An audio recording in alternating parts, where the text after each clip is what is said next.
And football is back. Well, kind of at least. They hit training camp, so that means it's not too far away whenever you'll see the black and gold take the field.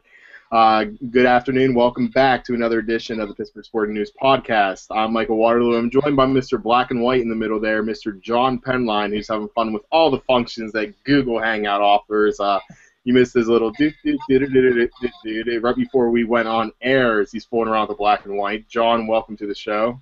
I can't get it back. Oh no. Oh well. Didn't your mother ever teach you if you mess around and make faces or whatever, it's going to stick that way? It's the same thing with effects on Google Hangout, John.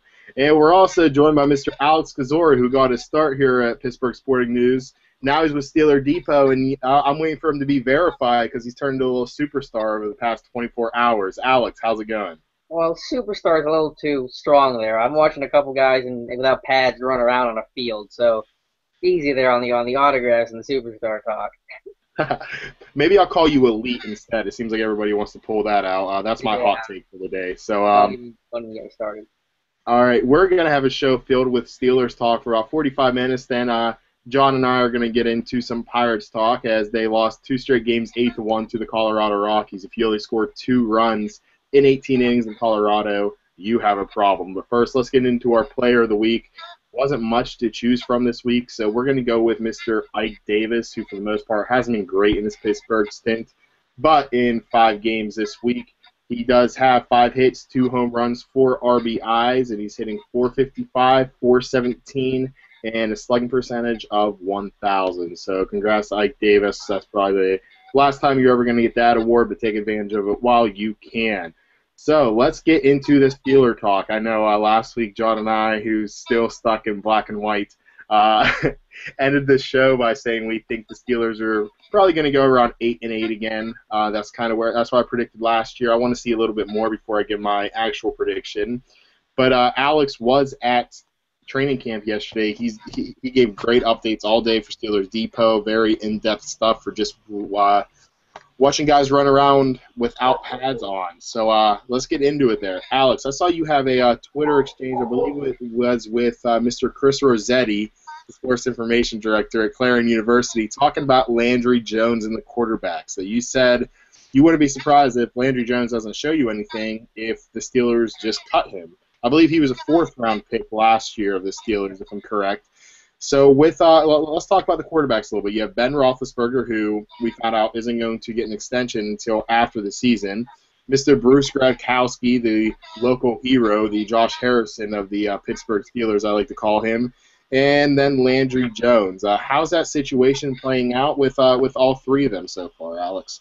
Well, it's me, obviously, in the clear minority of thinking that they're only going to keep 2 quarterbacks, but that is the growing trend in the NFL today. I don't have an actual number, but I'd say that maybe close to half the teams in the NFL today carry just 2 quarterbacks. And I just don't see the value of carrying Landry Jones as the number 3 who's going to be inactive and not play all season. You can put him on the practice squad. He's still eligible, was inactive all last season, so he can still be on the practice squad. And if you really want to see what you have in him and wait another year, you can go that route. But keep 2 quarterbacks. You have your veteran backup in Bruce Gradkowski, which is the way to go about it, guys. You know, you want to get your franchise quarterback as your number 1, of course, and then back him up with a veteran guy who has Sunday experience, someone like Gradkowski who's come off the bench and spot started and filled in for injured quarterbacks, and that's the kind of guy you want, someone that's been in that role before. With Jones, you know, he's not going to be a starter in this league. Let's not, you know, it's just not going to happen. The hit percentage of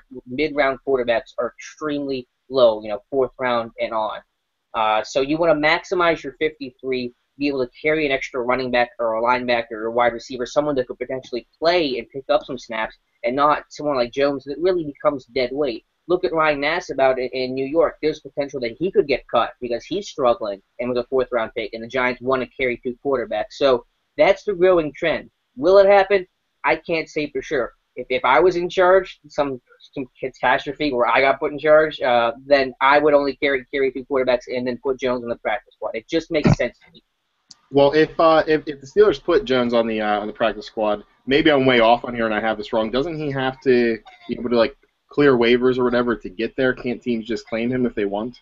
Correct. Anyone that gets Wade will have to go through the waiver process and could be claimed. But again, because most teams have their quarterbacks in camp, they've seen those guys day in and day out. They're not really going to be apt at taking a flyer on somebody they're not that familiar with. And again, because most of these teams or half of these teams want to carry two quarterbacks, the demand for those guys are a lot smaller. So the chances of him being claimed off waivers would be relatively slim. And if you did lose him in some scenario, it's not the end of the world because, again, what is the ceiling for Landry Jones? Starter? No. And you try to groom him as a backup. How do you groom a guy that never gets to play? And, John, I know you're one of the biggest critics I know of the Pittsburgh Steelers, but what's your thoughts on their decision to say, Big Ben isn't going to get an extension until after this year? Do you think that's the right call? And do you think he will get that big contract?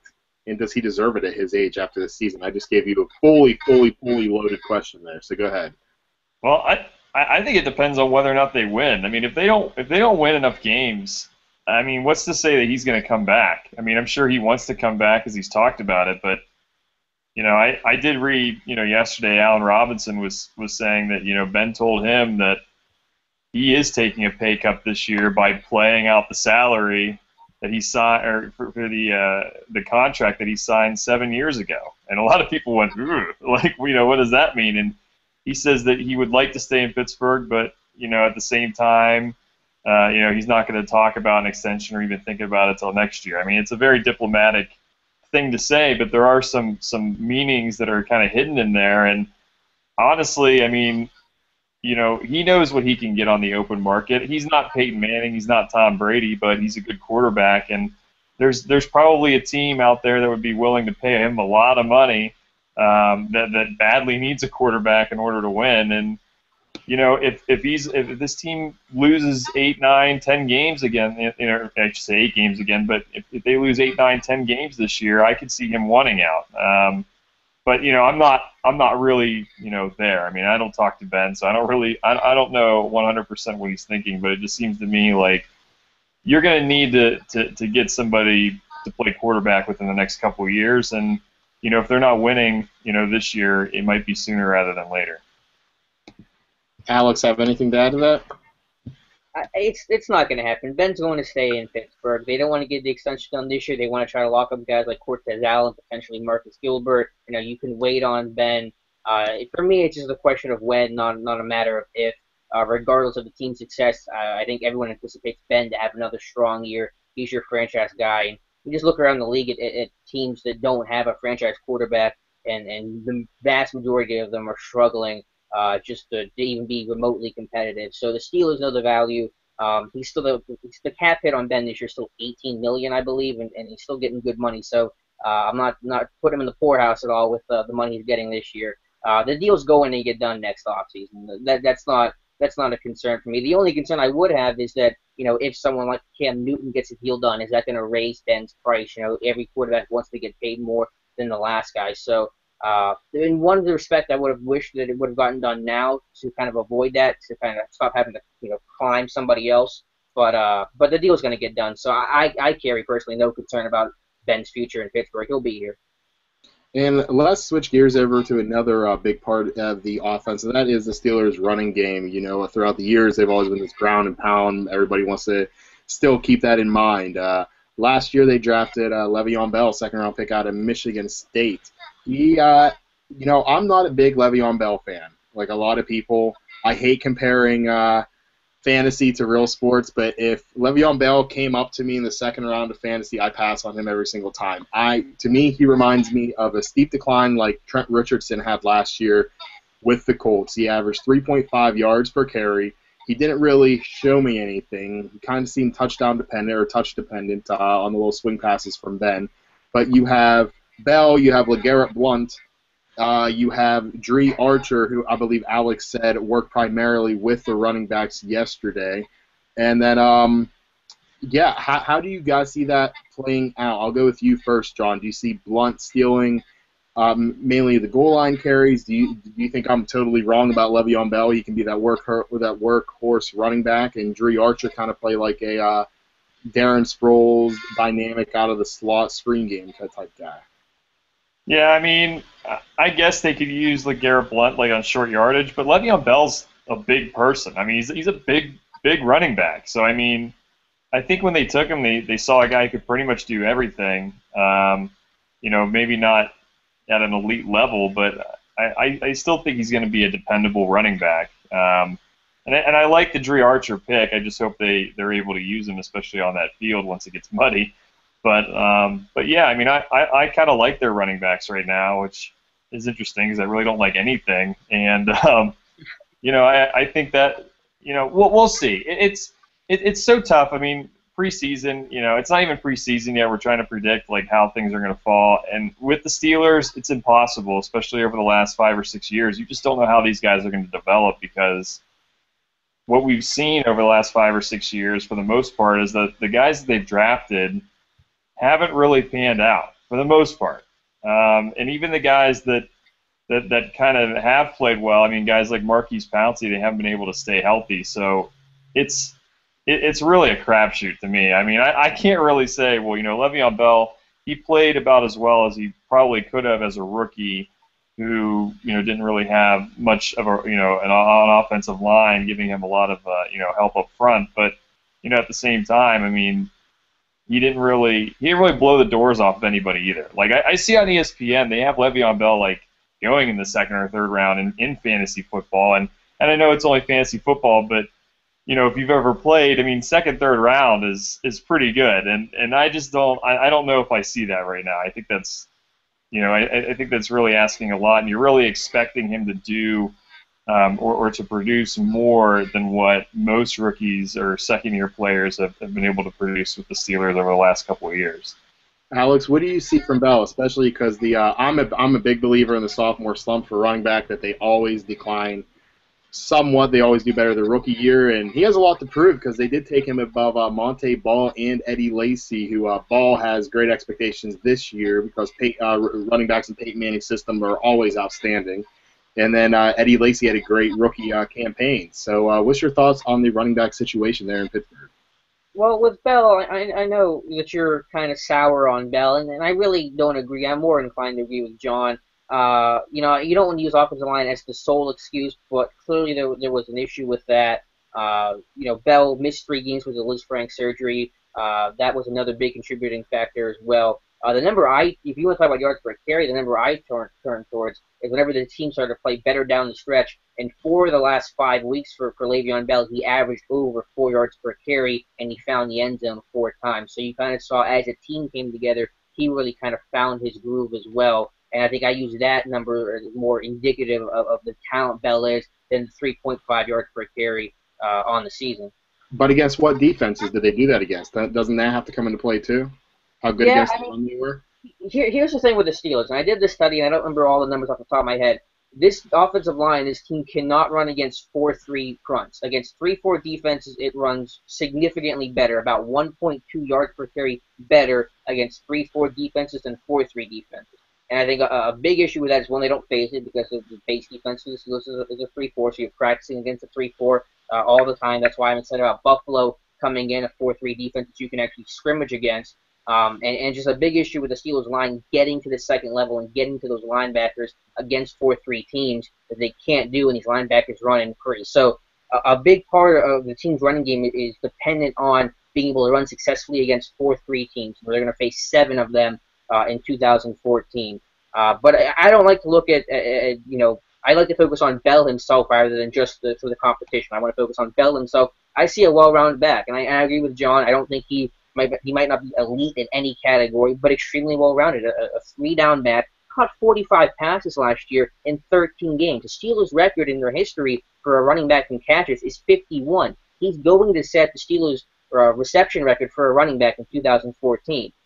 So, I mean, is he going to be elite top 5 running back? Probably not, but he's very good for a team that has a franchise quarterback that is relying on that guy instead of relying solely on the running game like the old Steelers of yesteryear. With LeGarrette Blount, I don't see him as a really true power back. I think because he's big, people think he must be a power, real Bettis type.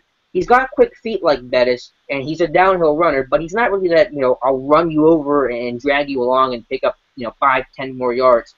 He's a good downhill runner, but I don't really see him as a big power back. So short yardage, it is not a big I'm not really swayed to put in Blunt more than Bell in short yardage. I mean, it just depends on who's fresh in the series, and it all comes down to the offensive line and who's blocking. Well, that's where it starts. If you get a good push on the goal line with your offensive line, I don't care who you have at running back. You put me at running back, I'm going to find the end zone. Just one other last quick play on the running game. I just want to see a little bit better depth, because you have Archer, a rookie who isn't really a true running back, and the team likes to carry 4 running backs. Since 2008, they've carried 4 running backs in all but one season. Right now, there's not a number 4 running back really on this roster. A couple camp bodies, maybe someone emerges, but look for the team to try to find someone off the waiver wire when those final cutdowns happen. And according to ESPN, LeGarrette Blount only weighs 6 pounds more than Le'Veon Bell, so that kind of a testament right there to what John and Alex were saying. Yeah, but you have to admit, Mike, he packs one hell of a punch. He does, John. He does. And, you know, I can't even really say anything because I don't know the last time Virginia football was relevant. Let me check the Oregon-Virginia score last year real quick. Hold on. 17-10 when I played NCAA 14 the other day. A little different outcome then. All right. You talk about Ben. I knew somebody was going to throw that in. You talk about Ben relying on Le'Veon Bell in the passing game. He's also going to be relying on those wide receivers. He won that big stud wide receiver in the draft, didn't really get it, but the Steelers are going to be running out a crew of Antonio Brown, Marcus Wheaton, Lance Moore, Darius Dropward-Bay, Martavius Bryant. So who do you guys think emerges out of that group? Personally, I think you have Brown number 1, Martavius Bryant rises up to number 2 with Lance Moore in the slot. John, thoughts on that? Yeah, I can see that. I mean, Marcus Wheaton, you know, he had a lot of injuries last year. I think it was his wrist or his thumb or one of his fingers. I can't remember. But, I mean, he's a guy that definitely has a lot to prove heading in. I mean, Martavius Bryant is a heck of a talent. But, you know, number 1, we don't know how he's going to develop. And number 2, we don't know if he's going to stay out of jail. You know, that seems to be a big reason why teams passed on him, because he was a second-round talent that fell to the Steelers in the 4th round. So I'm excited for Bryant. I mean, a guy just like that big, and you know, he seems like he's pretty fast for his size. I think he can be that big wide receiver, but I mean, we're just going to have to see. Again, it's the track record for draft picks over the last 6 or 7 years, pretty much since Tomlin has come in, other than his first year. It just really isn't that great. So I mean, we're gonna have to see how they develop. Pretty much all of them that they've taken this year, and yeah, I mean, if Bryant's able to kind of step up, I mean, I could see him putting up some decent numbers for a rookie, but yeah, I mean, I think right now, yeah, it'll probably be Marcus Wheaton in that 2nd spot, and then Lance Moore, who was a great, you know, slot receiver for the Saints, he'll be in that 3rd spot. Now, Alex, before you answer, Alex, let me ask you this too. Last year, before the season started, everybody said the Steelers don't have a true number 1. The Steelers don't have a true number 1 wide receiver. Antonio Brown's not that guy. Well, he kind of proved people wrong. You know, do you think that he played over his head a little bit, or do you expect a repeat performance? Well, the numbers are going to drop in all likelihood because his team is going to pass less because they were playing from behind so much last year. You saw so much 11 personnel, so he's not going to reach 1,500 yards again. And the reception total, those are unlikely. But just the level of play when you watch it on tape, I don't see that changing. He is a number 1 receiver for this team. You talk about a guy explosive, not a huge vertical threat the way Mike Wallace was, but with the ball in his hands, that explosion, that 0 to 60 speed acceleration, those things with Antonio Brown. He's better than most receivers in the NFL with that explosion. Yeah, he is a number 1 for this team, no question in my mind. The numbers will drop down, but they're still going to be extremely solid. Okay, and what were you going to say before I asked you that additional question there with the wide receivers as far as you see them falling? Well, I disagree a lot that Bryant's going to be the number 2. I mean, he's a guy that I compared a lot to Stephen Hill whenever he came out of Georgia Tech. Clemson was not a triple option, but Bryant is just so raw. He has 61 career catches in college. That's all he has, 61 career catches. And a lot of it was a lot of go routes and a lot of these smoke screens. The route running is raw, and it's going to take a lot of work. In practice yesterday, he got yelled at once by one of the coaches for a split being incorrect.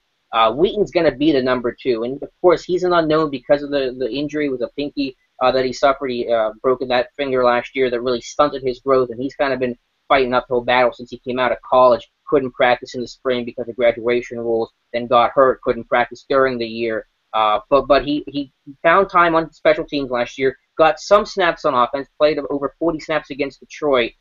He's going to be the number 2. And to give you, who might emerge in terms of those younger guys, Justin Brown had a great practice yesterday. And the big thing with Justin Brown is that he was running with kind of the first tier of Antonio Brown, Lance Moore, and Marcus Wheaton, and guys like Bryant and Darius Hayward-Bay were running with the bottom tier guys. Hayward-Bay was running with Camp Body yesterday. He was catching passes from Brendan Kay and Landry Jones and competing with C.J. Goodwin and Lanier Sampson and Kashif Moore. And no one knows those guys because they're probably not going to make the team. So that was a really discouraging sign for Darius Hayward-Bay, a guy that I thought might make this team as a gunner and as a veteran experience in the back end as a number 4, number 5 wide receiver. Right now, as it stands, Justin Brown is this team's number 4 wide receiver.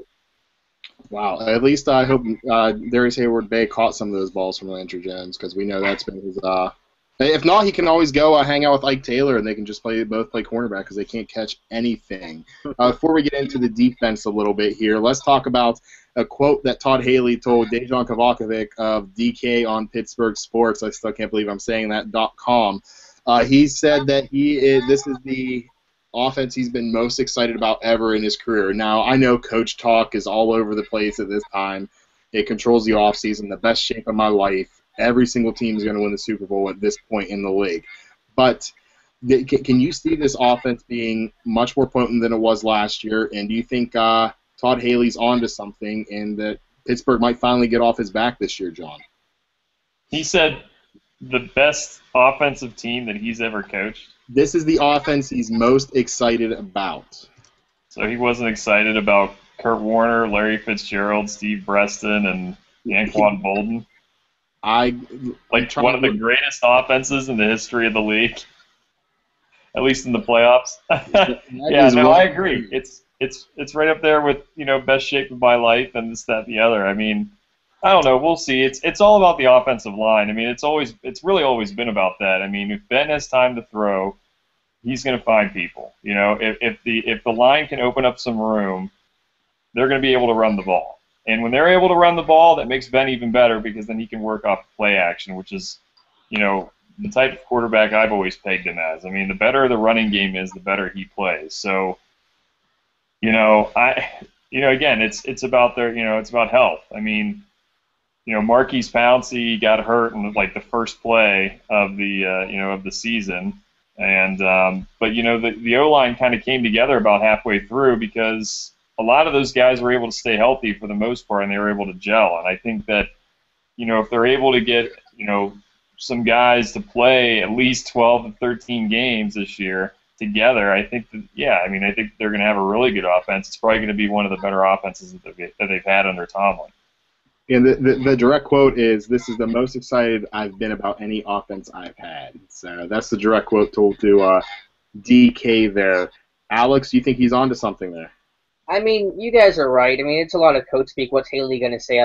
This could go either way. I don't know. We'll see how it goes. Of course he's going to be excited. But there's definitely reason for optimism. I mean, you have your franchise quarterback. You have a number 1 wide receiver. You have, in my mind, a workhorse back in Le'Veon Bell. So you have the cornerstones there, and hopefully the line stays healthy and gels. And we already lost one lineman yesterday, David Snow, a backup, unlikely to make the team anyway. But he suffered either a foot or an ankle injury. I wrote that in my report on Steelers Depot. We'll see where he's at. But that just, it figures. Another lineman going down. What are the odds? But just my one concern really lies with the wide receiver core because I still have question marks. Wheaton's an unknown. A lot of pressure on him. Lance Moore, it was a necessary signing, but he's a downgrade from Jericho Cotchery, especially as a run blocker. And I'm a little concerned. I mean, he's a guy they got to play with Drew Brees. Now you go to Ben Roethlisberger, 2 very different quarterbacks. He's going to be playing outside, not in a dome, in some really nasty weather. And he's 30 and he doesn't make guys miss. He doesn't have particularly good speed. He doesn't make guys miss. He can get open, but he's a downgrade from Cotchery. And then does anyone else step up? A Justin Brown or Bryant or maybe Hayward-Bay if he makes a team. So that's my biggest question mark is with the wide receivers and really especially with Marcus Wheaton because I hope that he does well and hopefully the way he was built coming out of Oregon State holds true. But as of right now, we don't know. For time purposes, we're going to just say that we hope the offensive line stays healthy this year. If they do, they can be much better, but we've been saying that the past 4 years. So let's move over to some defense. Alex, I believe I saw in your recap of yesterday's action with Mike Mitchell being on the PUP. He's probably going to miss, about a week or so with that groin injury, I think it is. That it was Will Allen who took the reps away from Shamarko Thomas. Is that just something, Shamarko's a younger guy, let Will Allen get in there, let Shamarko learn a little bit more? It really remains to be seen. We'll have to see how things go. Will Allen was running in Troy's spot at strong safety during, OTAs whenever Troy was away at those voluntary, minicamp events. And now with Mitchell out, you have Allen again starting at free safety. I couldn't remember for sure really how many reps Thomas got at free safety. I think he mainly worked as a strong safety. I think Robert Gold was actually picking up snaps at free safety. Allen's a Tomlin guy, someone that you pulled off the street last year after he got cut by Dallas and inserted him in the lineup and played close to 400 snaps and gave you some good, not great, but good snaps. So he's a Tomlin favorite, and I think that's really the driving force behind this is that he's just a guy that you can rely on and trust. And of course, as the veteran, deferring to the veteran and forcing the rookie to kind of earn his keep and creating that competition and Shark's a fiery, competitive guy that really wants it. So I think that's just kind of trying to light a fire under Shamarko Thomas's butt and say, hey, man, go earn your job. John, come the opening kickoff of the season, if an injury happens, who gets the playing time? Will Allen, Shamarko Thomas? Well, Alex pretty much nailed it. Allen's a Tomlin guy. Tomlin's a head coach. So, you have to think that Allen will probably get that start. I know there was a lot of hype when Shamarko Thomas came in, and if I remember correctly, he was a beast in preseason, and then when the season started, he kind of fell off. But, it's going to be a learning curve for Thomas. He's playing a very complicated position, and, it's really tough to try to hop in there if Troy Polamalu gets injured and, expect not to look completely out of place in comparison to where Troy usually is. So I think Allen's probably a little bit more steady and probably a guy that Tomlin will trust more. Just one other quick thing with Thomas is that he can play that slot corner. So if you think about your cornerback depth chart, who's beyond Ike Taylor, Cortez Allen, and William Gay, that fourth corner is really Shamarko Thomas. So he kind of has that versatility. They were playing him there last year. So that gives him some more playing time as well. Should there be an injury, Thomas would slide in and play in a lot of nickel packages, and then you can have Allen at safety potentially. So that's another way for Thomas to earn playing time on this defense. They're looking for ways to get him involved, which of course is an encouraging sign. How are his coverage skills? Is he more of a man-to-man zone press? It's still tough to judge because the playing time was so limited after he got hurt early last year. He didn't play on defense at all. He was playing solely on special teams. He's known as a not the best in coverage. He's a run stuffer, a true strong safety. When the pads come on Monday, that's when Shamarko Thomas is going to shine because he's a hard hitter. So coverage skills were a little questionable coming out of Syracuse. We'll see really where it stands. It's a little hard to tell. But he, at his core, Shamarko is billed as the knock your head off type of strong safety, going to support the run. Ryan Clark-like a little bit. Well, he can't do worse than Ike Taylor last year, who I believe, if I remember the stat right, he was the only cornerback who gave up more than 1,000 yards last year and some amount of touchdowns, maybe 10 or something like that. I can't remember what it was. But if you look at it that way, he was the worst cornerback in the NFL. Do you see any improved play from him this year and the cornerbacks as a whole? Because for so long with that front seven that the Steelers had, they could rely on that to make their cornerbacks look a little bit better. Do you see them stepping up this year in a big way, Alex? I think Ike Taylor's not going to be a Pro Bowl corner this year. We all are aware of that. But I thought the criticism was a little excessive last year, and the numbers, I think, weren't completely accurate. I think the biggest issue this team had last year in coverage was with the safeties. Ryan Clark, there's a reason why he's not here now. A lot of gambling, gave up a lot of big plays over the top whenever your cornerbacks expect there to be help. Part of this is scheme as well. When you play that cover three and that off coverage, you can allow those underneath routes. That's been a staple of Dick LeBeau for years. I thought there was some unfair criticism with Ike Taylor. Did he have a great year? No. But I don't think it was as bad as people made it out to be. And, of course, when you're facing Josh Gordon, Calvin Johnson, number one wide receivers, they're going to put up some yards. I think he's going to have a better year, but I think it's going to be really based off the safety play because Mike Mitchell is a very smart safety. He did a tremendous job in Carolina last year playing. Carolina was rotating Quentin Michael, a veteran, and Robert Lester, undrafted rookie free agent at safety opposite of Mike Mitchell last year. And Mitchell calling out the signals had to deal with that, and he handled that extremely well. So a very smart, high football IQ guy, Mike Mitchell is. So I think that's going to solve a lot of the woes in pass coverage is having Mike Mitchell over Ryan Clark. And John, I know you've been very loud on your take on Ike Taylor. Do you kind of think he fizzles into the end of his career this year? Or you kind of with Alex there expect a little bit of a bounce back? You're just making stuff up. I've always liked Ike Taylor. Last year, you were criticizing him left and right. No way. Let's look at the tape. You know I'm a master of going through your tweets and retweeting the ones that make you look stupid. So Go for it. No, come on. Come on. He held A.J. Green under 100 yards both games, no touchdowns. I mean, yeah, he gave up like 400 yards to Calvin Johnson, but who hasn't? I mean, he's not, the greatest corner to ever play the game, but I have said multiple times, you can look up these tweets too, Mike Waterloo, that if he had hands, he'd probably be a Hall of Famer because he would have a lot of interceptions. So, I mean, I think, he's still their best corner, and really, for me, it's more about if they're going to, if they can get to the quarterback. I mean, that's kind of where I see the problems. I mean, they didn't get a ton of sacks, at least to start the season last year. They didn't really pressure the quarterback at all.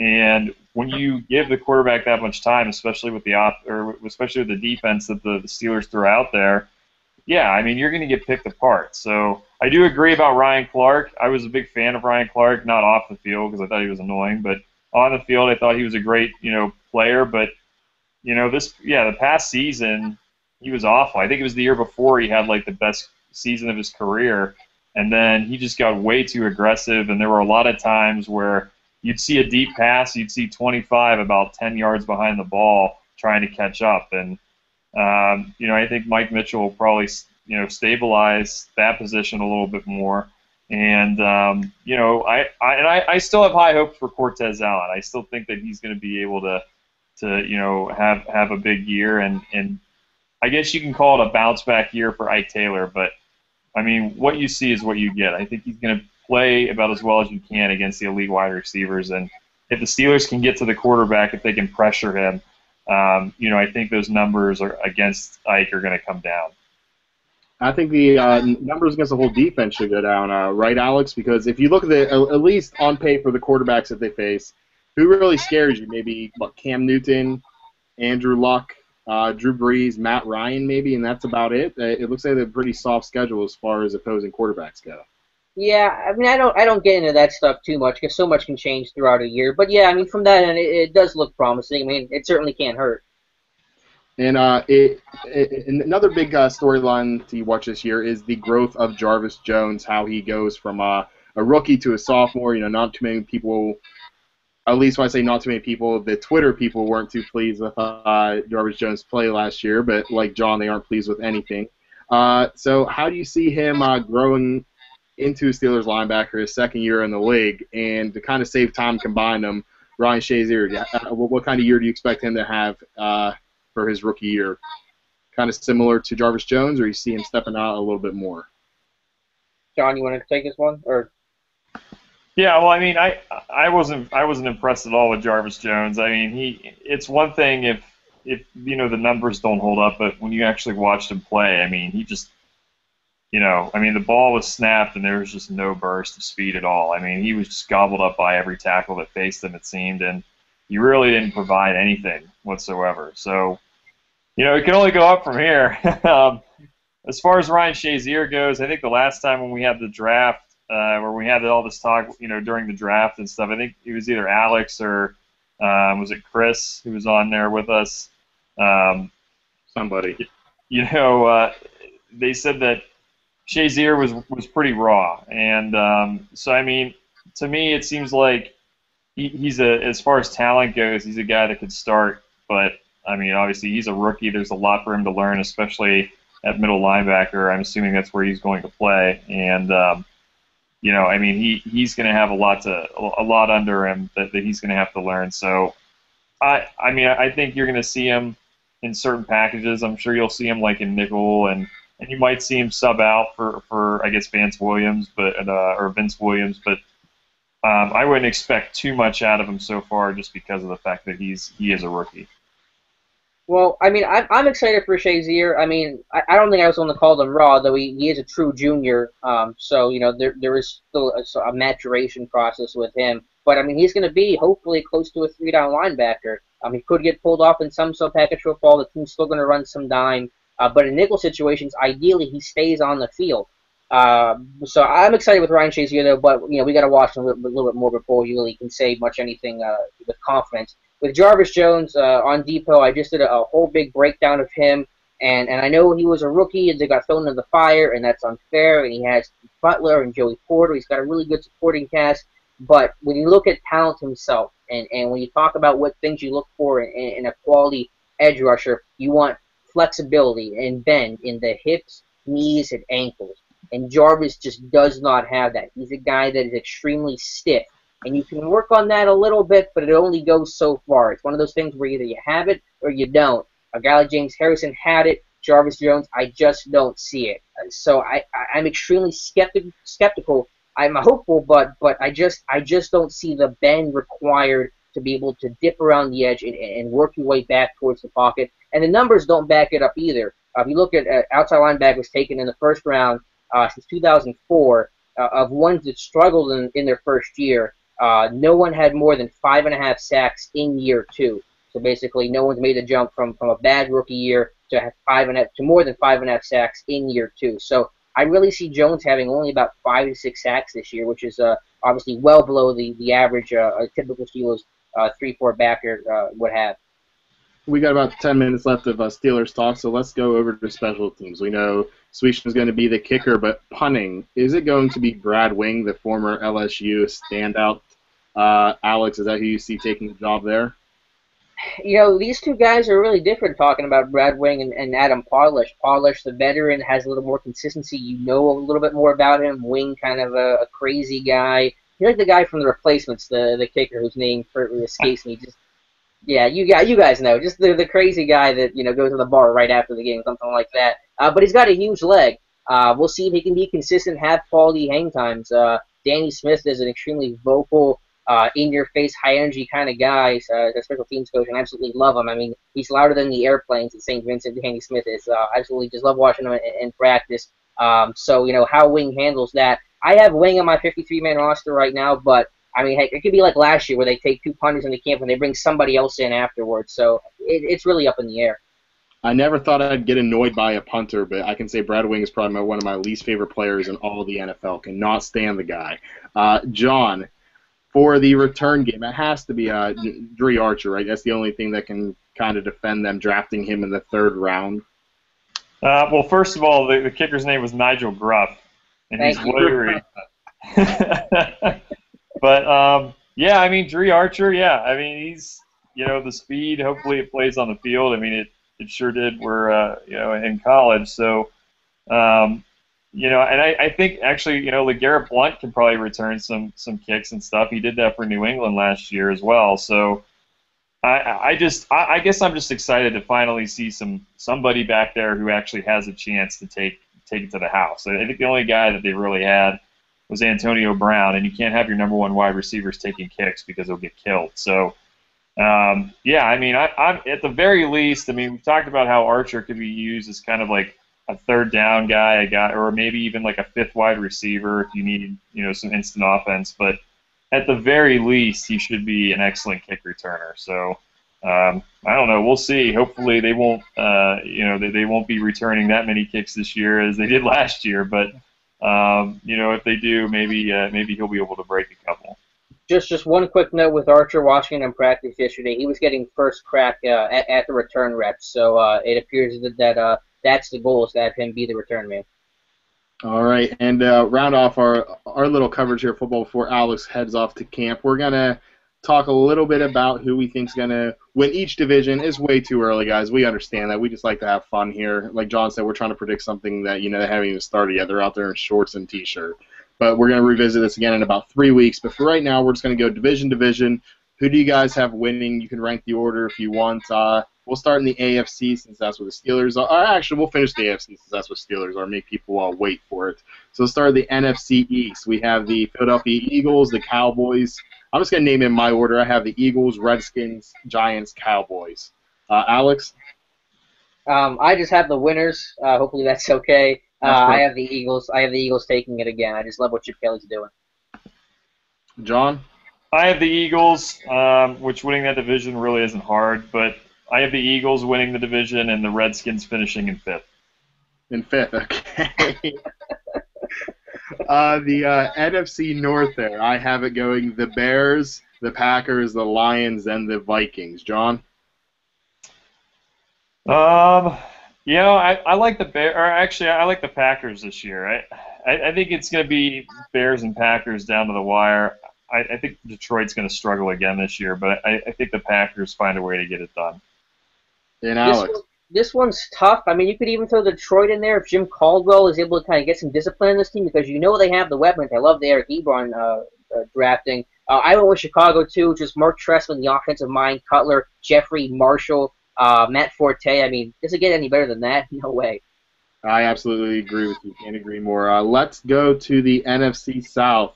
I'm going to go with the Saints, the Falcons, the Panthers, Buccaneers. Alex? What is the old stat that there's at least one team that finishes last in their division that comes in the first? Now I don't think they didn't finish last, but I'm gonna go with Tampa Bay. I know that's crazy talk, but the Chiefs. If you were the Chiefs last year and you said Chiefs were gonna win the division or be really competitive, it's the same thing. Get a stabilizing force at head coach. Go from Shiana, who was off the rails, to Lovie Smith. You get Doug Martin back. You draft Mike Evans. You have Drew McCoy on the defensive side, Levante David. I know that's crazy talk, but the Panthers don't have an offensive line. The Saints, we'll see on defense what they can do. The Falcons, who knows with defense? They're already losing guys. Crazy one is Tampa Bay. If they started Mike Glennon, I'd be with you. If they started Mike Glennon, they would go 16-0, and he would be MVP like he deserves. So I'd be with you there. But as long as they have McCown, no way. I know. I don't know what the obsession with Josh McCown is. Well, I have the obsession with Mike Glennon, not McCown. Yeah, no, I'm saying asking Lovie Smith. What's with McCown? Like he's this guy. Like Mark Trestman offense last year. That's what it was. Yeah. John? There's only one team that can win this division, and it's because they've got Superman, Cam Newton, and the Carolina Panthers. No, that team is going to be so bad this year. Throwing to Benjamin and Cotchery and. Oh my God, that's going to be so bad. But I like the Superman. Let's go out west in the best division in football. I think everybody will agree with that there. I'm going to go the 49ers, then the Cardinals, then the Seahawks, and the Rams. John, we'll start with you this time. I think the Cardinals take a back seat big time. I think that the Rams only got better if they can avoid everything else that's going on in that circus. But yeah, I got to go with, the 49ers are arguably the best team in the NFL on paper at the end of July. So we'll go with the 49ers and then the Seahawks, a little bit of a Super Bowl hangover, and then the Rams and Cardinals. Alex? I went the 49ers as well. Tough call between them and Seattle, but San Francisco, better offensive line. Staley, Potty, Alex Boone, Anthony Davis. Hopefully Boone comes back from his holdout, but I'll take San Francisco. Yeah, they lost Kendall Hunter, but don't overstate the value of him because Carlos Hyde. What? Yeah, Carlos Hyde, big. Hopefully, Mr. LaMichael James will get some time this year, and if they don't trade him, and also who's the other guy they have there? Carlos Hyde, LaMichael James, and Marcus Lattimore if he's healthy. Yeah, too. Yeah, of course, Frank Gore. And Frank Gore. Yeah, but who cares about Frank Gore? Now let's go over to the AFC. AFC East. You have the Patriots and the rest of the guys. So the Patriots, the Dolphins, the Jets, and then the Bills. Even though I think the Bills could make some noise, but losing Kiko Alonso is a big loss for them. So Alex? You said it. Patriots, then the rest of the guys. John, you agree? Yeah, that division's been trash for the last 15 years. It's always been the Patriots. Yeah, it has. So that's not really fun. Let's go AFC South, which I still don't understand why Indianapolis is there. But we have Indianapolis, and then you have to me it's Indianapolis and the other guys. I guess we'll go Indianapolis, Jesus, it's tough because they suck. The Titans, the Texans, and the Jaguars. John?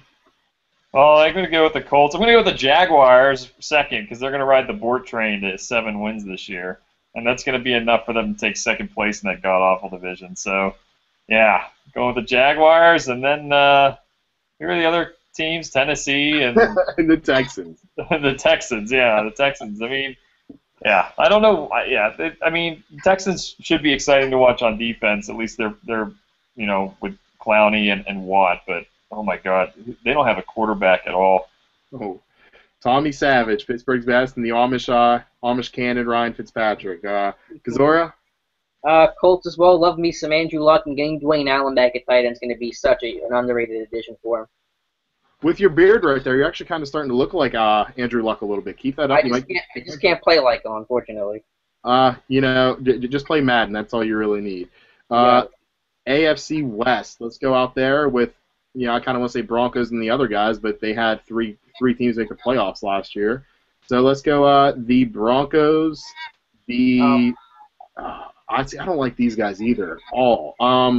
I guess I'll go the Chiefs, even though I think they regress a lot.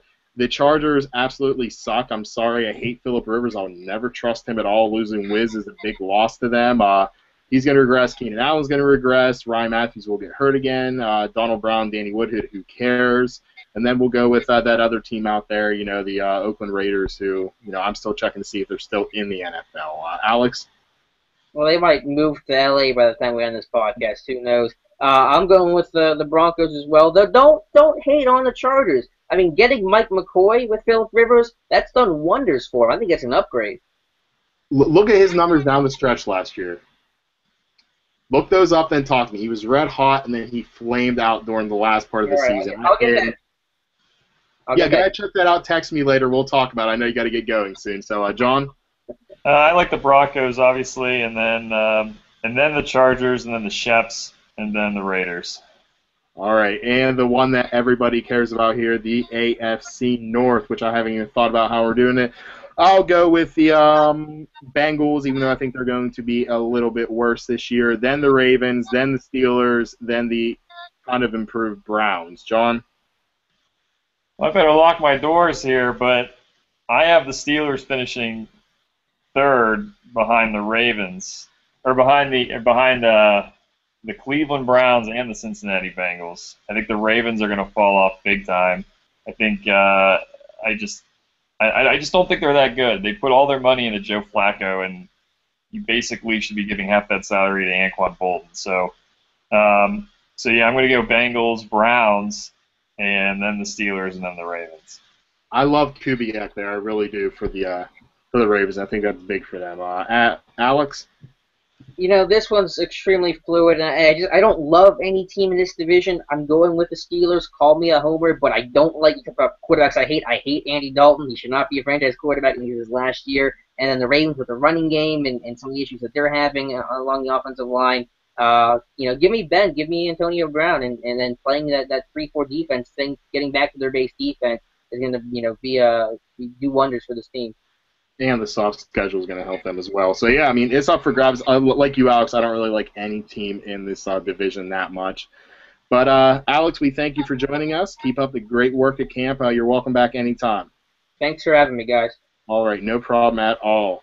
Now, John, let's get into some Pittsburgh Pirate talk. We have about 12 minutes left here. I thought the Steeler talk went pretty well. But it is still baseball season around here. The Pirates are 3 games out of first place in the Central. In the Central that people say is the best division in baseball. No, it's not, because I'm not really impressed with any of the teams. But 2 straight 8-1 losses to the Rockies at Coors Field in Colorado, where teams just go crazy. How concerned are you over the past 2 nights, or is that too much of a small sample size? No, I mean they got swept by Colorado last year in August, and we all thought that the sky was falling, and then they ended up righting the ship a couple days later. I mean it happens. I think Frankie gave up like 7 or 8 runs in the first inning against Colorado last year, so it's really nothing new. I don't even want to see the record when the Pirates play in Colorado. It's probably awful, but yeah, I mean, the only thing that really hurts about it is now they have to go out and try to salvage today's game. And if they can't do it, then they're going to dig themselves a bigger hole. Going into San Francisco and then obviously playing San Diego. So I would like to see them at least take today's game, but it's not going to. I mean, it's not really looking too promising. I know that whoever the hell bum starter the Rockies are throwing out today, he's got like a 5.9 ERA. And Volquez has pitched well, but Volquez can definitely give up the long ball when he gets the ball up. The Yankees series will prove that, and I wouldn't be surprised if he gave up a couple homers today. And I keep using this every week that I want to see the Pirates beat a team that's good. Yes, they just beat the Dodgers. However, the last team that they beat that was over 500 was the Dodgers in the end of May. So, I guess that says if the Pirates go to the playoffs, you want them to face the Dodgers, to face Clayton Kershaw, Zach Greinke, Hyun-Jin Ryu. Are they just getting lucky against them? Do they have their number? Just coincidence? I don't think they faced Clayton Kershaw this year. They have they? Yeah. No, I don't believe that's pretty much game one in a nutshell, unless Kershaw has some like awful game. But I don't know. It's again. I mean, they're going to need to make some moves. They're going to need another bat. They're probably going to need another starting pitcher. They're probably going to need another bullpen arm because Ernesto Frieri is just god awful. And then and even if they don't get it, this Thursday during the trade deadline, they could probably get it in August like they did with Marlon Byrd. But I don't know. It just seems to me like, this team, and I said it last week, Neil Huntington said that this team doesn't have any weaknesses, but it really doesn't have any strengths either. I mean, other than the outfield, and let's face it, Andrew McCutchen's been awful these first two games on this road trip. But the outfield definitely has a lot of talent, but other than that, the starting pitchers are good, not great. The bullpen holds up pretty well, but it's not spotless, and the offense can put up 5 or 6 runs at times, but then there's times where they just look, awful like they have the last 2 days. So there's definitely going to, they're going to need some work if they're going to beat the teams in their division and then go to the playoffs and try to beat a team there. And we're 7 days away from the trade deadline. I feel like we talk about this every week because we do. 4 days away from trade deadline. I'm sorry. Any new faces going to be added to this roster? Do you think, or even old faces? I guess if you want to go with the AJ Burnett route. I'm really scared that they're going to get AJ Burnett. Truly frightened to death that they're going to get AJ Burnett. And people, and it's I think a big part of it. I mean, since I've been here the last 7 or 8 years, I just noticed that Pittsburgh fans, you guys just love to hang on to character guys. I mean, I remember last year when people wanted Michael McHenry starting over Russell Martin because Michael McHenry hit that 3-run homer 3 years ago against the Cubs. I mean, once they get to know somebody on TV, they love him. They will not let him go, and they love the attitude of AJ Burnett. But I think realistically, if you're talking about either taking on a huge amount of salary for the next 2 years or giving up a pretty big blue chip to make the Phillies pay for most of that salary, I just don't feel like that would be a good move for them, especially since A.J. Burnett is pitching with a hernia already. And, he proved last year that as they got down the final stretch, he couldn't hold up. He was showing fatigue. And when it came time for AJ to come out and have a big game, and in Game 1 against the Cardinals in the playoffs, he got crushed. So, and they couldn't even use him in Game 5. They went with a rookie instead. So I just don't think if you're going to give up a prospect, if you're going to take on that much money, I think you're going to want a little bit more than just a guy who can pitch during the regular season. Now, do you see them going after any relievers, whether it be Joaquin Benoit, Steve Cishek, anyone like that at all? I see them getting I see them getting a bullpen arm, definitely. I think that there's a reason why Frieri's getting so many looks right now, because they want to make sure that if they were to get rid of they want to make sure that if they're trading for a reliever, that they're not just getting somebody who can do the same job as Frieri. And right now it looks like if they were to get a bullpen arm, he would be a little bit better, to say the least. So I'd be pretty surprised if they didn't get an arm, even if it's a guy that might not be as well known, but somebody that they think could come in and do pretty well for them. It seems like that's how it's been in recent years. Everybody has their ideas of who the Pirates might go out and get, and next thing you know, they come away with people be like, oh, they weren't even on our radar, or oh, who's that guy? Let me Google him real quick and act like I know everything before I tweet about him. But on Friday, the Pirates did have some high-ranking scouts watching John Lester and David Price pitch. Both are on the market. It's been no secret. The Rays have won, I think, 8 or 9 in a row. I don't know if they won last night or not. Then they won 8 of their past 9. The Red Sox talking about shipping out Lester and possibly having him re-sign in the offseason. Lester said that could be a possibility. Do you think it's possible at all that the Pirates could land either one of the two biggest names on the market before Wednesday?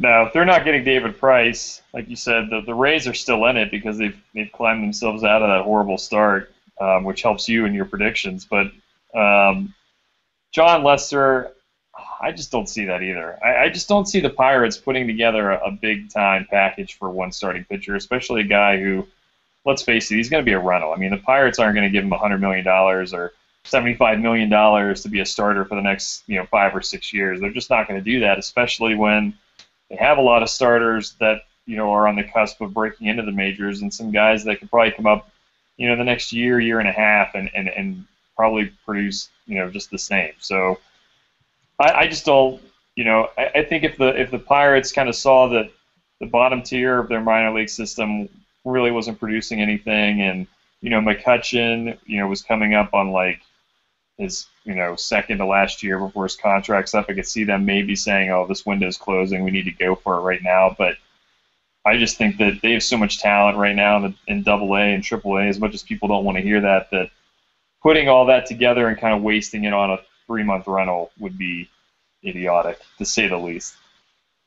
And the last one before we get into our final word here, can you see any possible scenario that if the Phillies picked up the majority or all of his salary, Ryan Howard travels across the state to Pittsburgh and mans first base there? I don't know. That's still, I mean, is Ryan Howard that much of an upgrade over Ike Davis? I know that sounds ridiculous, but when you give, if you look at Ryan Howard's numbers, other than the home runs, Ike Davis is actually hitting a little bit better. Plus, Ike Davis's track record is that he's a better second-half player, and so far he's proved it. So I can't see them. I'd rather see them get a guy maybe like Josh Willingham to come in, because his price would be a little bit lower, and I think he would be productive. But they're not. I don't think they're going to get any guys that are going to change the entire lineup around. I think that it's going to be a minor upgrade, and truth be told, there aren't a lot of hitters on the market this year. Right, I completely agree with you. It's going to be interesting to see what happens. As always, stay tuned to Pittsburgh Sporting News, as we will have coverage as it happens, as news breaks, as new people become Pittsburgh Pirates. John, time for the final word, and to wrap this up, do you have something ready to go? Nope. All right, well, I will go first then. I will say I do not agree with Tony Dungy's comments that he had earlier this week about Michael Sam. I feel totally different. However, to vilify him is ridiculous because a man has his own opinion about it. Over the past 5-10 years, it seems like no matter what, we expect everybody to support gays, support this lifestyle, that lifestyle. I'm with that. I 100% support it. However, that just because I do doesn't mean everybody else should. Everyone's entitled to their own opinion about it. He's a very faithful man, very Christian man, and that's what his beliefs are. And just because he doesn't agree with you doesn't mean you should bash him. Just like if you stuck up for gay people, you wouldn't want people to bash you. Lay off on him. Don't agree with it, but I don't think he was out of line at all to speak his mind. John? Well, yeah, I agree 100%. But when it comes to the Ray Rice situation, you can use the term woman hater, woman hater, woman hater all you want. It's completely 100% correct, and the NFL has once again dropped the ball on disciplining Ray Rice and really taking hold of the situation. You're talking about a guy who is getting 2 whole games. He's being suspended. He's going to lose about $550,000, which is pocket change to Ray Rice. And in comparison to a guy like Josh Gordon, who's had a couple of run-ins with the law, but he's also he's tested positive for marijuana. So basically, what you're saying is that since he's getting a year-long suspension, that smoking marijuana is worse than hitting women, and even if that is not the message you're trying to convey, that's the message that's being conveyed right now. And Roger Goodell, you're from my alma mater, but my goodness, am I ashamed of that right now? You could have had a huge chance to set the right example and really to show your female fan base that you care about them as well, and you just completely dropped the ball. But it's okay, because you'll have that little promotion out in October where all the players will wear they'll wear pink for breast cancer, and it'll all be okay, right? Can't agree more. I'm glad you went that route, because I was debating which way to go. Well, guys, that's all the time we have for today. We will be back next week. I don't know who will be on here, what panel we'll have, but we'll be talking Pirates, the new Pirates, the deadline, see where they're standing right there, talk about the Steelers leading up to their first preseason game here in 2 weeks. So come back here. We'll see you 11 a.m. next Sunday. Take care.